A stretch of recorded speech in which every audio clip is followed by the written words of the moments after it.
বাংলাদেশ বিমান বাহিনীর আধুনিকায়ন ও ফোর্সেস গোল 2030 বাস্তবায়নের লক্ষ্যে আন্তর্জাতিক প্রতিরক্ষা বাজারে নতুন সমীকরণের গুঞ্জন শোনা যাচ্ছে। দীর্ঘদিনের দ্বিপাক্ষিক সম্পর্কের বরফ গলিয়ে এবার পাকিস্তানের তৈরি অত্যাধুনিক যুদ্ধ বিমান F-17 থান্ডার কেনার বিষয়ে আগ্রহ প্রকাশ করেছে বাংলাদেশ।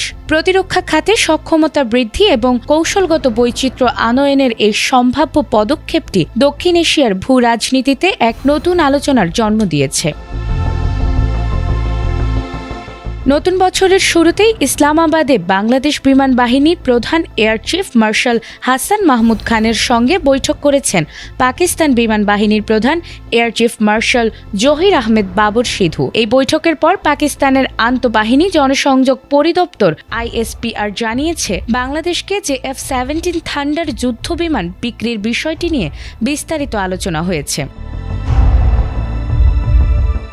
ISPR এর বিবৃতিতে বলা হয়েছে, বাংলাদেশ বিমান বাহিনী তাদের পুরনো যুদ্ধবিমান বহর আধুনিকীকরণ, আকাশ প্রতিরক্ষা রাডার ব্যবস্থার সমন্বয় এবং আকাশ নজরদারি বাড়াতে পাকিস্তানের সহযোগিতা চেয়েছে। এর পাশাপাশি দ্রুত সুপার মুশাক প্রশিক্ষণ বিমান সরবরাহের প্রতিশ্রুতিও দেয়া হয়েছে।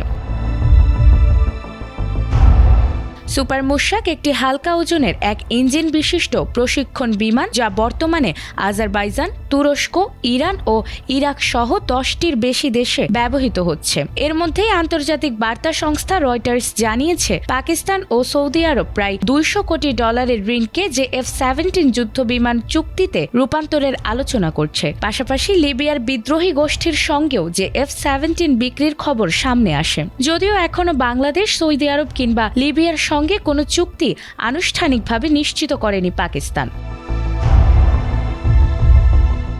F-17 থান্ডার একটি হালকা ওজনের বহুমাত্রিক যুদ্ধ বিমান, যা সব আবহাওয়ায় ব্যবহারযোগ্য। এটি পাকিস্তান অ্যারোনটিক্যাল কমপ্লেক্স ও চীনের চেংদু এয়ারক্রাফট কর্পোরেশনের যৌথ উদ্যোগে তৈরি।